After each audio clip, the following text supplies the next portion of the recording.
वैशाख के महीने में पड़ने वाली एकादशी, चतुर्थी, प्रदोष, अमावस्या, पूर्णिमा, शिवरात्रि, ये सभी इतनी महत्वपूर्ण क्यों हो जाती है?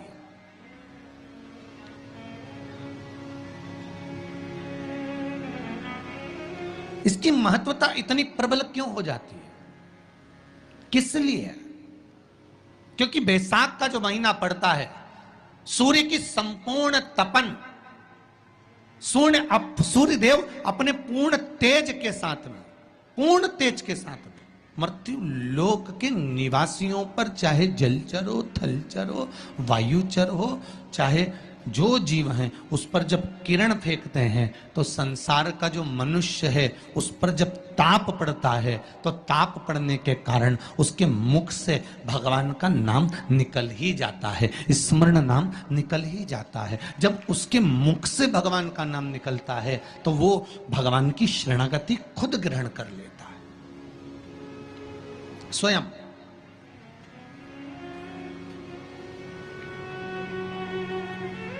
शरणागति ग्रहण कर लेना। बैसाख की पोथी पढ़ते हो आप लोग? आप में से अगर कोई पढ़ता हो बैसाख महीने की पोथी, तो उसमें एक वर्णन आता है। आपका एकादशी का व्रत रहेगा, जिस दिन आपकी प्रदोष रहेगी, जिस दिन आप सोमवार का व्रत करोगे, संकट सोमवार करोगे, जन्माष्टमी करोगे, रामनवमी करोगे, जिस दिन आपका व्रत रहेगा, आपको वैसे दिन कभी क्रोध नहीं आएगा। पर जिस दिन तुमने व्रत रखा, साधना करी, तप करा, पूजन करा, आराधना करी, उस दिन तुमको क्रोध जरूर आएगा, चिड़चिड़ प्रवृत्ति हो जाएगी। तो कई लोग कहते हैं भूखी होगी इसलिए क्रोध कर रही होगी।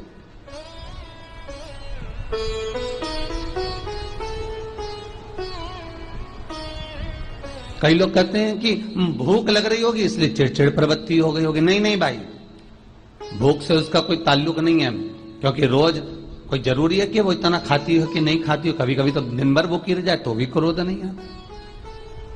उसका कारण केवल इतना सा है कि उसका जो भजन का तेज पुंज है, उसके भजन का जो तप साधना है, वो इतनी प्रबल हो जाती है कि देवताओं को, इंद्र को बोलना पड़ता है कि इंद्र इसने 16 सोमवार कर लिए, इंद्र इसने मंगलवार कर लिए, इंद्र इसने ये व्रत पूरे कर लिए, और अगर इसके व्रत ये पूरे हो जाएंगे तो वर देने के लिए जाना पड़ेगा।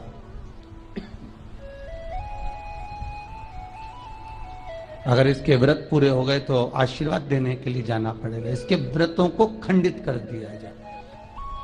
तो व्रत को खंडित करने का सबसे सुंदर तरीका देवताओं के पास है कि जिस दिन व्रत हो, 2-3 व्रत अच्छे निकलते हैं और एक व्रत में इतना क्रोध आ जाता है कि सारा करा धरा पानी फिर जाता है। देवता क्रोध दिलाते हैं। फिर क्या करना?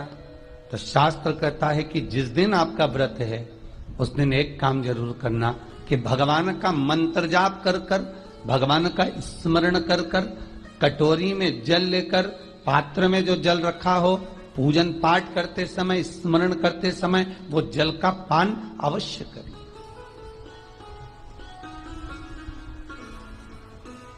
उस जल का पान अवश्य करें, उस जल को अवश्य। क्या होता है जल का पान करने से? शिव महापुराण की कथा कहती है, चाहे आप हनुमान चालीसा पढ़ें, चाहे आप राम रक्षा स्तोत्र पढ़ें, चाहे आप देवी कवच करें, चाहे आपकी मर्जी पड़े, जो पाठ पूजन करें, बस एक निवेदन है, पूजन पाठ करते समय एक कटोरी में, तांबे के कलश में, एक गिलास में जल अपने नजदीक में जरूर रखें।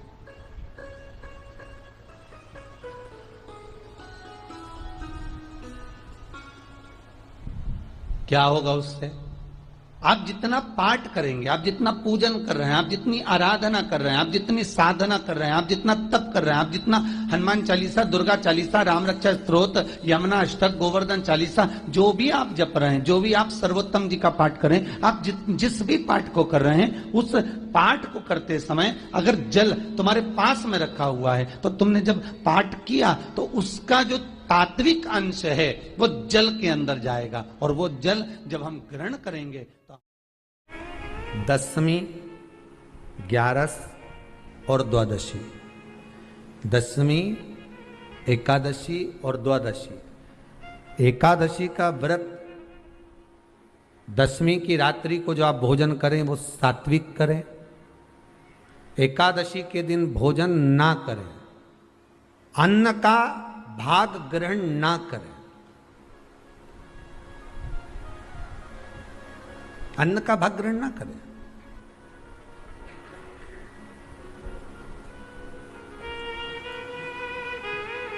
कितना सुंदर कहा है महाराज जी। यदि आपके यहां पर गौ माता है, आपके घर में अगर गौ माता विराज रही है, आपके घर में अगर गौ माता है, गाय की अगर आप सेवा कर रहे हैं, अच्छा कितना सुंदर लिखा है धेनु मानस में, गीता प्रेस गोरखपुर की गौ अंक को निकालकर पढ़िए कल्याण का, उसमें लिखा है ब्रह्म मुहूर्त में सुबह के समय पर गाय की पूंछ को पकड़कर या गाय की रस्सी को पकड़कर जो 2 कदम भी चल लेता है, उसके लिए भगवान विष्णु बैकुंठ का मार्ग और कुबेर का मार्ग प्रशस्त कर कर खोल देता। जरा पढ़िए धेनु मानस को पढ़िए, गौ अंक पढ़िए, गीता प्रेस गोरखपुर का कल्याण का अंक निकाल कर पढ़िए कि गाय का मात्र रस्सी पकड़कर 2 कदम चलने वाले के लिए मार्ग प्रशस्त हो जाता है। एकादशी के दिन अगर आपका व्रत है तो आप भूलवश भी डब्बे में रखी हुई रोटी गाय को ना देते हुए कुछ थोड़ा सा फल, फलहार, कोई केला, कोई सेब, जो आप खाते हो, अंगूर, पपीता, जो आप ग्रहण कर रहे हो, उसका थोड़ा सा भाग आप गाय को प्रदान करो, आप गाय को दीजिए।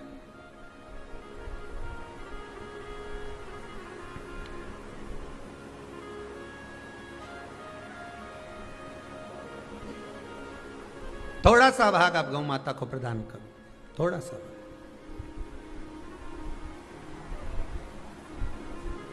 सारे व्रतों में केवल एक व्रत ऐसा होता है एकादशी का, जिसका उद्यापन पहली एकादशी पर भी कर सकते हो। सारे उद्यापन में केवल एक उद्यापन ऐसा होता है, सारे व्रतों में एक व्रत का उद्यापन ऐसा होता है, वो है एकादशी का। ये जरूरी नहीं कि 26 पूरी होगी तभी तुम करोगे, या तो पहली में ही कर लो या फिर 26 पूरी हो तब कर। पर उद्यापन, अगर तुमको ऐसा लगे कि हाँ मैं अभी तो जीऊंगी हो, अभी तुम्हारा बाल भी धोला नहीं हुआ, तुमको ऐसा लगे तो अभी तो मैं तो बढ़िया, तो फिर भले मत करो। पर एकादशी का नियम कह रहा है, एकादशी का यहाँ 18 नियम में से एक नियम कह रहा है कि एकादशी का उद्यापन पहली एकादशी पर भी हो सकता है, पहली पर भी कर सकते, फिर तुम्हारा मन पड़े तब। क्यों? तो पहली पर करने से क्या फल मिलेगा? तो एकादशी की नियमावली कहती है, अगर मान लो आपने पहली एकादशी पर भी उद्यापन कर लिया, इसके बाद में जितनी एकादशी करोगे वो सारी तुम्हारे खाते में जुड़ती जाएगी। मतलब बैंक में खाता खोल लो, ठीक है, खाता खोल लिया, अब जितना कमाता जाओगा उसमें डालते जाओ, जितनी कमाई करके लाओगे उसमें जमा करते जाओ। एकादशी एक बार उद्यापन पहले में भी हो गया तो बाकी का पुण्य तुम्हारे खाते में आ जाएगा, उसका पुण्य। एकादशी का उद्यापन बड़े महीने में माघ शुक्ल एकादशी के दिन, माघ का महीना हो, शुक्ल पक्ष की, जम के बोलिए, एकादशी हो, प्रयास करना कि आप उद्यापन करें, भले 5, 10, 11, 12 जितनी एकादशी हो जाए, 26 हो जाए तो ज़्यादा अच्छी है, नहीं तो आप करें तो माघ महीने की शुक्ल पक्ष की एकादशी के दिन आप उद्यापन करें, प्रयासरत करें, प्रयासरत। बड़े महीने के अंतर्गत जो उद्यापन, हाँ चतुर्मास के अंतर्गत उद्यापन नहीं होता एकादशी का, बहुत ध्यान दीजिएगा हमारा। ये जो सावन भादो कुंवर कार्तिक जो 4 महीना होते हैं भगवान के शयन करने के। इसके अंतर्गत एकादशी का उद्यापन नहीं होता और इसके अंतर्गत उद्यापन करना भी नहीं चाहिए एकादशी। महाराज एकादशी का उद्यापन माघ महीने की शुक्ल पक्ष की एकादशी के दिन आप बहुत प्रेम से आनंद के साथ करिए महाराज। परंतु एकादशी के उद्यापन में सबसे ज्यादा अगर कुछ जरूरी होता है तो 24 तरह का नैवेद्य जरूरी होता है। कितने तरह का? 24 तरह का नैवेद्य। अब आप कहोगे गुरुजी उद्यापन हम कर रहे हैं एकादशी का तो उसमें तो फलहार का हमें नैवेद्य बनाना चाहिए। तो फिर ये पुराण के अंतर्गत स्कंद पुराण में ये चीज लिखी है कि एकादशी का जब उद्यापन करते हैं तो 24 तरह का नैवेद्य बनाकर सिद्ध करते हैं। 24 तरह का नैवेद्य जान रख लेना का हलवा बना लो, खीर बना लो, पूड़ी बना लो, सब्जी बना लो, पकोड़ा बना लो, भजिया बना लो, ऐसे 24 तरह का नैवेद्य अलग अलग चाहिए। पर लोग क्या करते हैं खोपरा पाक बनवा लेते हैं 1-2 किलो और 24 जगह रख देते हैं। स्वीकृत नहीं है। 24 तरह का नैवेद्य रखा जाता है। महाराज एकादशी के दिन भगवान के पूजन का पूरी तैयारी कर कर मंडल आदि बनवाकर विद्वान ब्राह्मण को बुलाकर कर्मकांडी ब्राह्मण को बुलाकर जो भगवत सेवा में एकादशी का उद्यापन कराए उन ब्राह्मण के चरणों को नमन कर कर प्रणाम कर कर एकादशी का पूजन करवाइए और उस मंडल की पूजन कराकर हवन द्वादशी को कराइए। एकादशी को हवन नहीं। एकादशी के उद्यापन का जो हवन होता है वो द्वादशी को।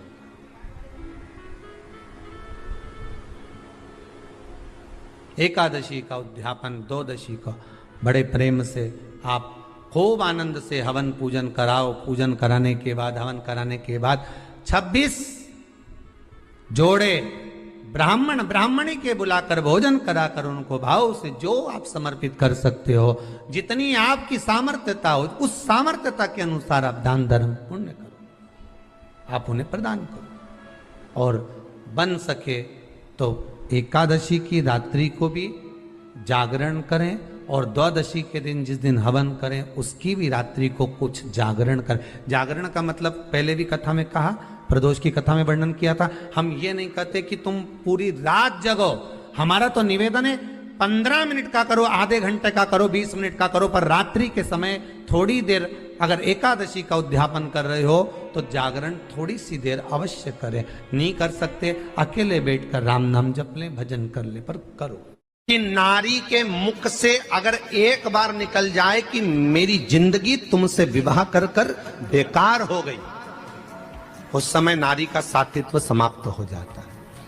इसलिए माताओं आपसे निवेदन है, जिंदगी में सारी लड़ाई लड़ना, सब कुछ बोलना, पर अपने पति से यह मत कहना कि तुमसे विवाह कर कर मेरी जिंदगी बेकार हो गई।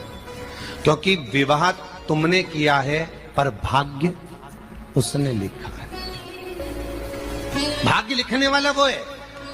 और आपसे फिर निवेदन करूंगा, राम मंदिर जाओ, कृष्ण मंदिर जाओ, शिव मंदिर जाओ, भवानी के मंदिर जाओ, तुम्हारे 33 कोटि देवताओं के मंदिर चले जाओ, गणेश जी के मंदिर जाओ, तुम्हारी मर्जी पड़े उस देवता के मंदिर जाना, कोई तुम्हारा भाग्य नहीं बदल सकता। जो तुम्हारी किस्मत में लिखा है वो तुमको भोगना पड़ेगा। तो बदलेगा कौन? तो उसका भी प्रमाण हमारे यहां शिव महापुराण कहती है। एक पारो नाम की विधवा स्त्री थी।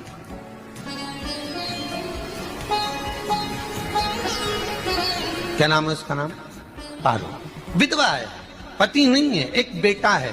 और विधवा स्त्री जो थी वो गर्भ से थी, उसका संतान नहीं हुई थी, पति मर गया था, वो गर्भावस्था में बेटा रह गया और पति चले गए।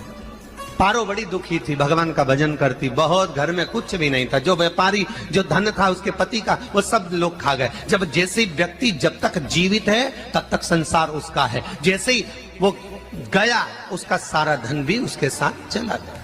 व्यापार धन रो।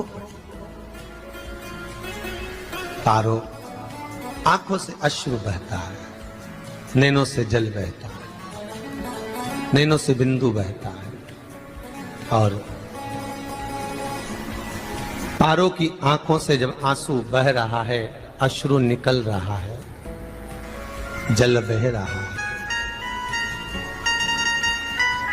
बेटे को जन्म दिया, उसने सोचा अपनी जिंदगी तो बेकार हो गई, पर बेटा जन्म लिया तो इसका नाम अच्छा रख दूं तो हो सकता है भाग्य आगे अच्छा हो।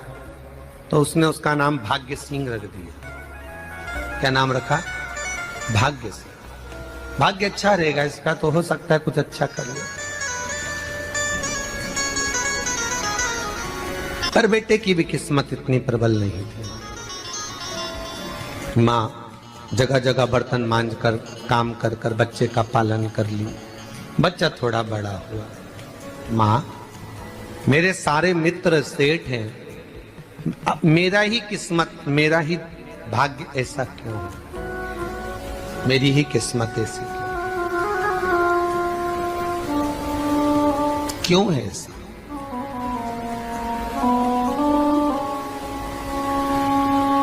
माँ, मेरी किस्मत में इतना दुख क्यों लिखा है?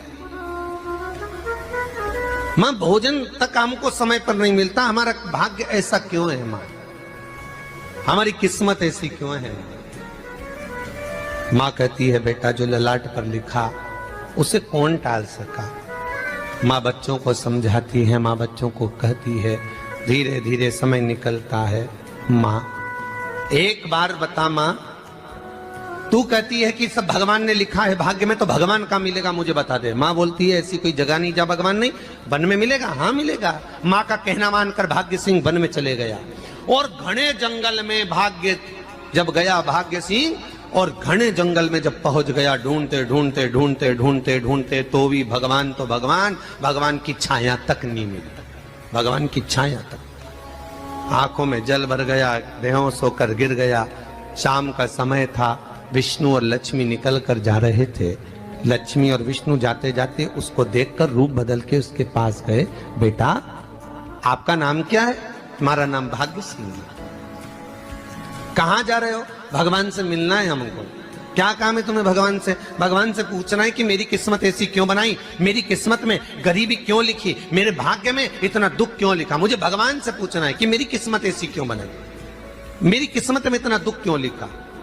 इतनी तो भगवान बोले, ये तो देखो भाग्य भाग्य की बात है, सबके भाग्य में अलग अलग होता है। नहीं नहीं, मुझे भगवान से पूछना। तो हुआ क्या? मैं बहुत गरीब हूं, मैं बहुत दुखी हूं, भगवान से प्रार्थना है कि मुझे कुछ मेरी जिंदगी का अच्छा कार्य कर दीजिए। लक्ष्मी जी को दया आ गई, नारायण से बोले, प्रभु इसको कुछ दे दो, थोड़ा सा इसके ऊपर कृपा कर दो।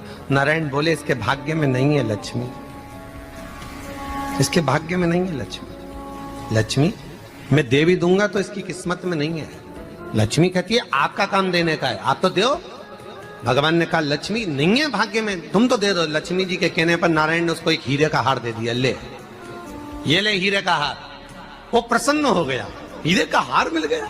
और हार लेकर वो चला, और चलते चलते उसने सोचा मेरी मम्मी को दूंगा, मेरी माता को दूंगा, माँ बड़ी प्रसन्न हो जाएगी। हीरे का हार लेकर जा रहा था। हार ले जाते उसको रास्ते में इतने में उसको तुरंत उसी समय पर कहीं सोचादि कर्म के लिए जाना पड़ा।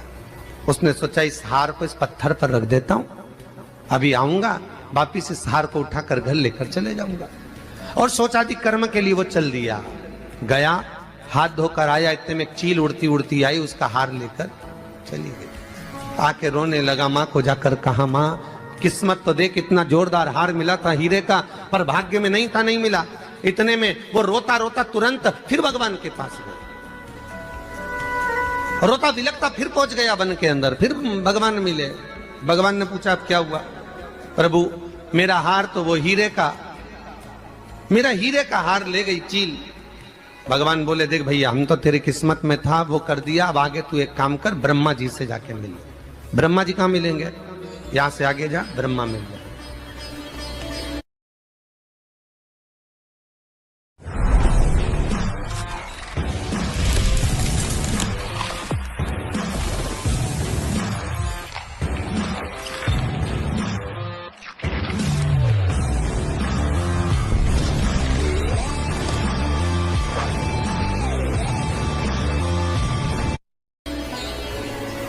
ब्रह्मा के पास गए। ब्रह्मा जी ने कहा, क्या हुआ? ब्रह्मा जी, मेरे भाग्य में गरीबी लिखी है, कुछ अच्छा कर दीजिए। ब्रह्मा जी कहते हैं, तुम्हारा भाग्य में जो लिखा है वो तुम्हें भोगना पड़ेगा। नहीं नहीं, आप कृपा करो। लक्ष्मी जी ने नारायण से कहा, इसको कुछ कृपा कर दो। तो भगवान ब्रह्मा जी ने कहा, चलो इसका भाग्य बदलने के लिए एक हीरे की अंगूठी दे देता हूं। भगवान ने उसको हीरे की अंगूठी दे दी। अब हीरे की अंगूठी दी, फिर वो लेकर चला। इतना खुश था, अब मुझे हीरे की अंगूठी मिल गई, अब मुझे हीरे की अंगूठी मिल गई। इतना प्रसन्न होकर जा रहा था, इतने में इसको लग गई प्यास। इसने सोचा पानी पी लूं। पानी पीने के लिए इसने मुंह को करा नीचे, जेब में रखी थी अंगूठी, वो पानी में लुढ़क गई। लुढ़कते से एक मछली निगल गई, अंगूठी भी हाथ से। देखिए, कोई कितना भी साथ दे दे, पर भाग्य में अगर सुख लिखा होगा तो वो अपने आप मिलेगा, नहीं। फिर आया, फिर मां से कहा, मां ऐसा हो गया। मां ने कहा, चल जाने दे, तू रोज रोज बहाना बना के चले जाता है, दिन भर इधर उधर घूमता रहता है, शाम को आता है और बहाने बना के कहां की स्टोरी सुनाता रहता है, ना जाने कहां की कहानियां सुनाता रहता है। चल काम पे जा, कुछ काम कर तो भाग्य बदलेगा। नहीं नहीं मां, मैं सत्य बोल रहा हूं, नहीं माना। फिर चले गया। नारायण ने कहा, एक काम करो, अब तुम शंकर जी के पास जाओ। शिव जी के पास गए। भोलेनाथ जी ने उसको हीरे की पोटली दे दी। वो हीरे की पोटली ले जाकर अब की बार सोचा कहीं रुकूंगा ही नहीं, सीधे घर गया। मम्मी को याद करा, माँ नहीं थी। उसने एक लोटे के अंदर हीरे रख दिए। मैं माता को ढूंढ के आता हूँ। माँ को ढूंढने गए, इसमें चोर घुस गए घर के अंदर, लोटा ही ले गए। फिर आके देखा, फिर माँ ने कहा, फिर बहाने बनाया तूने, फिर स्टोरी सुने, फिर कहानी सुने।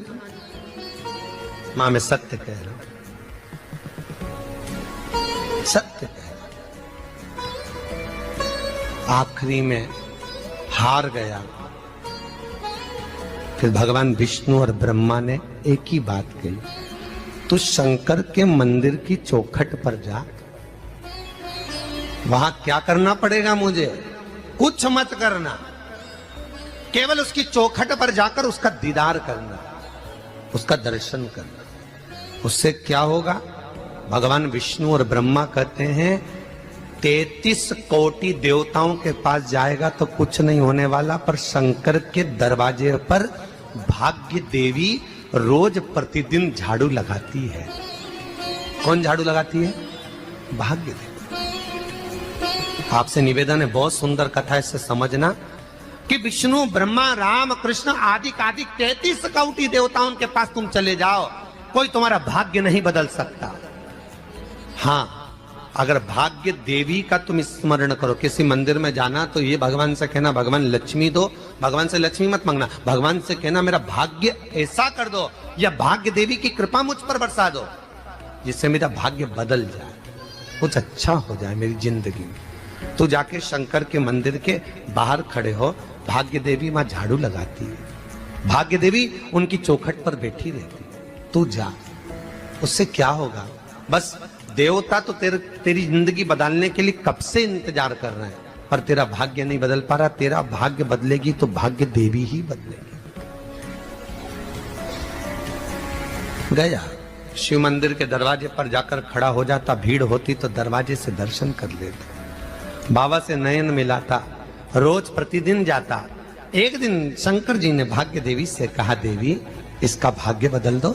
देवी कहती है, भोलेनाथ, इसकी किस्मत में ब्रह्मा जी ने यही लिखा है दुख, इसकी किस्मत में ठोकरें खाना ही लिखा है। भाग्य देवी, तुम मेरे दरवाजे की झाड़ू लगाती हो, आज इसके भाग्य की झाड़ू लगाई। भाग्य देवी ने कहा, भोलेनाथ आप कह रहे हो? हाँ मैं कह रहा हूं, क्योंकि मेरे दरवाजे पर इतने दिन से रोज आ रहा है और मेरे दरवाजे से खाली चले जाए अच्छा नहीं लगता। भाग्य देवी ने भाग्य बदला। एक सोने का सिक्का झाड़ू लगाते लगाते दरवाजे पर पटक दिया। उस सोने के सिक्के को लेकर वो चला और सोने के सिक्के को ले जाकर उसने माता को दिया। अब भाग्य कैसे बदलता है वो देखिए। सोने का सिक्का लेकर गया और तुरंत वो सोने का सिक्का घर में पहुंचा। रात से ठाठ हो गया, बेचकर भोजन की व्यवस्था करी। एक दिन माँ ने सोचा कुछ ऐसा करूं कि मैं मछली का व्यापार करूं, और मछली खरीदने के लिए गई। और मछली खरीदने के लिए गई, जो मछली मिली दे तो दी व्यापारी ने, परंतु घर लाते लाते वो मर गई। मरा तो काटा तो इसमें से हीरे की अंगूठी मिल गई। अंगूठी तो मिली, इतने में माँ ने कहा देखो भगवान ने बड़ी कृपा करी, हीरे की अंगूठी मिली। बेटे ने कहा ये मेरी ही अंगूठी है। मछली निगल गई थी। माँ ने कहा बेटा जाओ, थोड़ा आज ब्राह्मण भोजन करने आएंगे, थोड़ी लकड़ी काट कर लिया। बेटा लकड़ी काटने गया, एक पेड़ पर, सूखे पेड़ पर चढ़ा लकड़ी काटने के लिए। काटते काटते उसको पेड़ की डाली पे एक हार टंगा हुआ दिख गया। वो हार वही था जो हीरे का चील लेकर गई थी। वो हार प्राप्त हो गया। आते आते रास्ते में प्यास लगी, सोचा कहीं एक आध बर्तन मिल जाए, पड़ा हुआ तो लोटा पड़ा हुआ मिल गया जिसमें हीरे पड़े हुए थे। जब भाग्य चलता है तो सारी रास्ते अपने आप खुलते खुलते खुलते खुलते चले जाते हैं। जब भाग्य नहीं चलता तो चाहे कोई हीरा दे दे, चाहे कोई सोना चांदी दे दे, चाहे कोई फैक्ट्री खुलवा के दे दे, तो भी कुछ दिन में ठप्प हो जाए। भाग्य चलेगा तो धन आएगा, भाग्य नहीं होगा नहीं। तो भी कुछ मत करो। क्या करना है बोलो तो?